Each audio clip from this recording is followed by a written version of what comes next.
The rain tapped gently against the bay window of their semi-detached home in Clifton, Bristol, a leafy suburb defined by quiet order.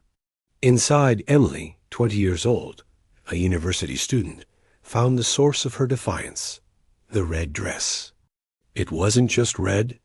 It was crimson, sleeveless, fitted, and ending mid-thigh, a symbol of Emily's bold, modern identity. To her mother, Sarah, 45, always composed in her navy cardigan and tailored slacks, it was defiance. The rule was clear.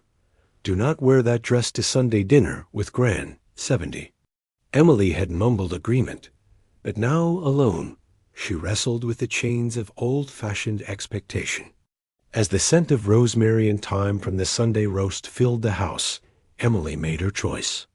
She appeared in the dining room in the crimson dress, trading her usual lavender blouse for bare shoulders and strappy heels. The silence from Sarah, fork halfway to her plate, and Gran's compressed lips spoke volumes. The consequence for this calculated, public disobedience would not wait until later. It would be delivered the moment Gran left the house. Emily, 20 years old, lived in the quiet, tree-lined suburb of Clifton, Bristol. Her home life, orchestrated by her mother, Sarah, 45, a nurse who had raised her alone after her father left, was built on hard work, order, and deep, quiet love. Sarah's expectations, embodied by her perpetual uniform of a navy cardigan and tailored slacks, felt like a remnant of a bygone era to Emily. Emily's room was her sanctuary, and the crimson dress her declaration of independence. She'd bought it in Cabot Circus, drawn to its undeniable boldness. To her, it was self-expression.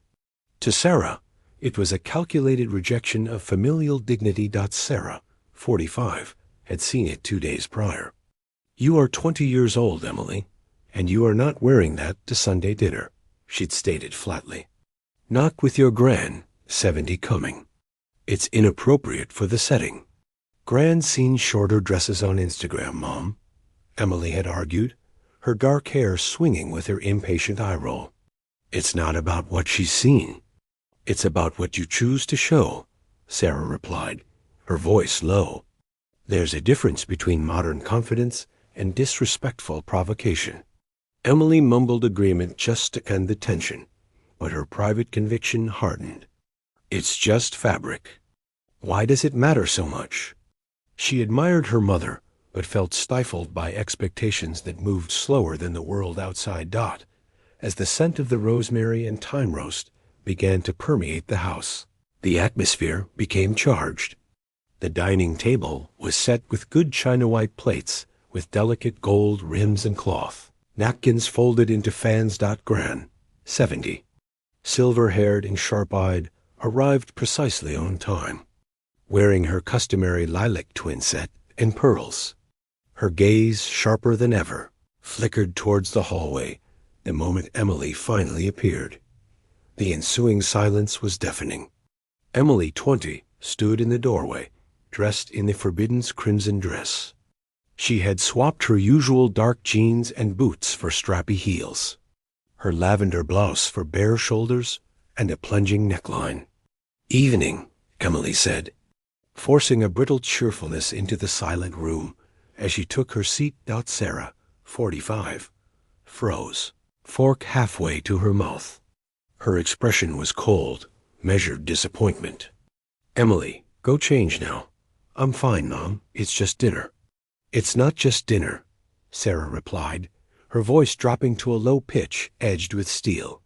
"It's family, and you knew the expectation for Sunday dinner." Gran, 70, cleared her throat, a sharp, dismissive sound.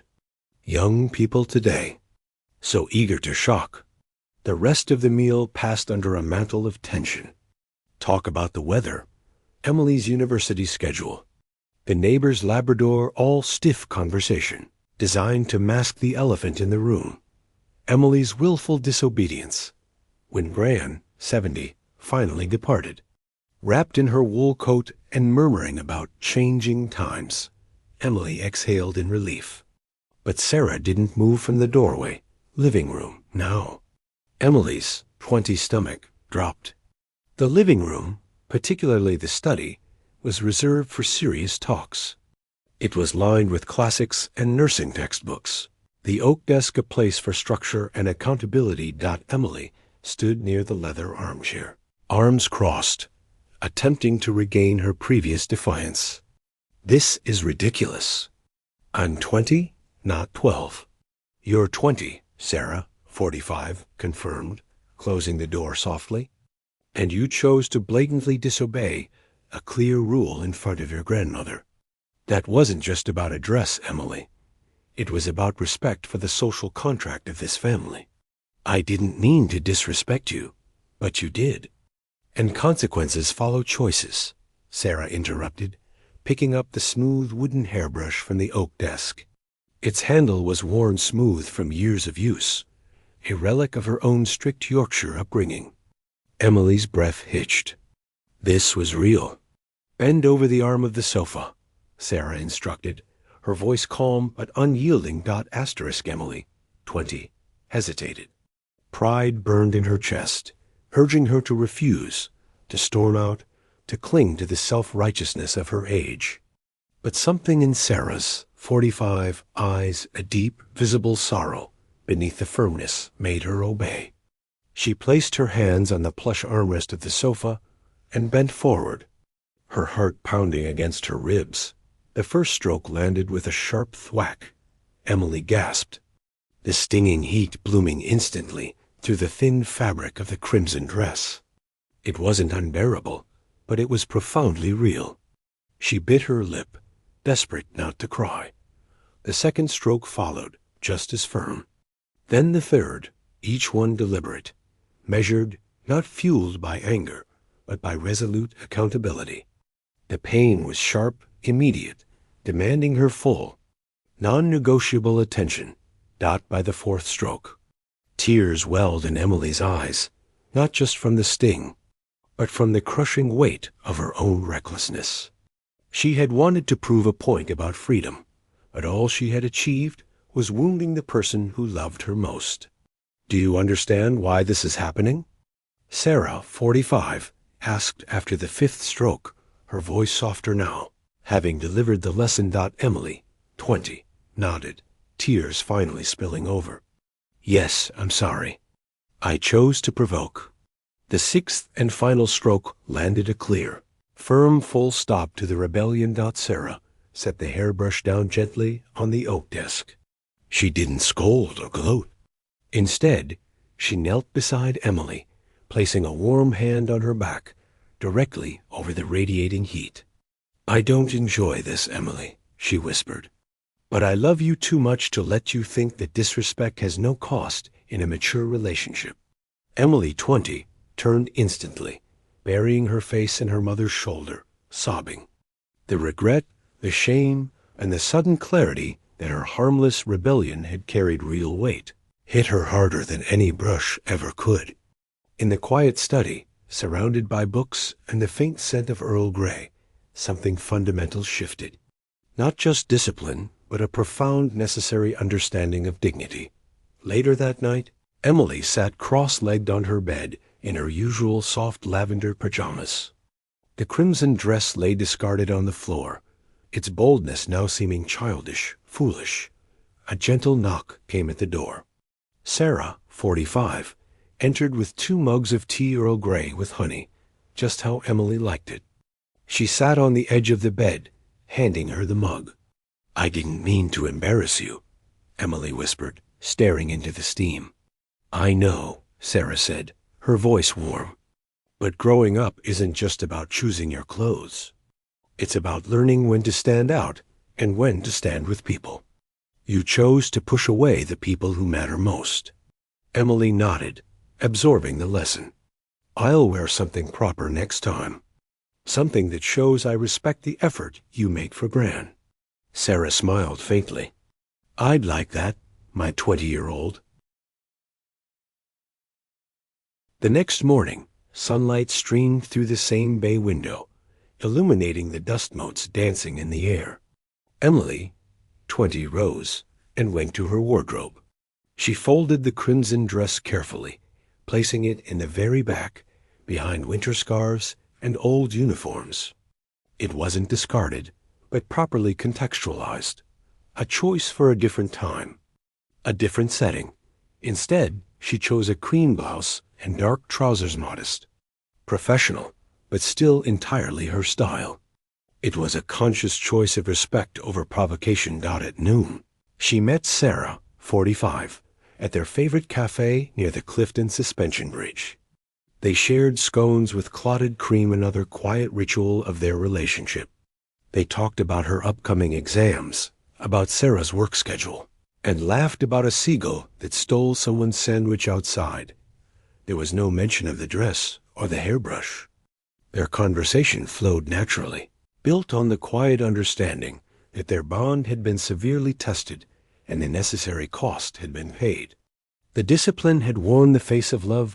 Emily, 20, returned home that afternoon and spent an hour clearing out the clutter in her wardrobe, arranging her clothes by type and color.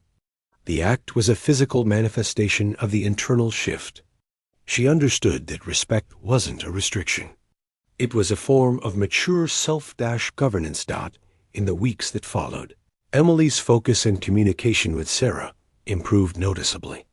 She would call her mother on her break at university, not just to ask for things, but to genuinely check in. The arrogance that had led to her defiance was replaced by a grounded humility. Sarah, 45, watching her daughter, felt the return of the implicit trust. She knew Emily was still a vibrant, modern 20-year-old who would make her own choices. But now, those choices were being filtered through the crucial lens of dignity and familial respect. One evening, Emily was preparing to go out with friends. She wore a stylish black jumpsuit. It was sleek but appropriately covered. Before leaving, she paused by the study door, where Sarah was reviewing documents. "Mom," Emily said, "I'm meeting Chloe. I should be back by 11. I just wanted to show you I'm wearing the black one." Sarah, 45, looked up, smiled, and simply nodded. "Have a wonderful time, dear." The exchange was simple, direct, and mature. The discipline had worked. Emily had learned that her freedom was maximized when she honored the boundaries set by love. The small Clifton home settled back into its familiar rhythm, quiet, warm, and whole. Love, discipline, and respect had merged into an adult kind of grace. Even Emily's 20 adult age. Was the public nature of her defiance at the dinner table the primary factor that necessitated the physical consequence? Or was it the simple act of willful disobedience? Do you think Sarah, 45, handled the situation correctly by using the hairbrush as a last resort tool for a 20-year-old? Or should she have relied solely on grounding or financial consequences?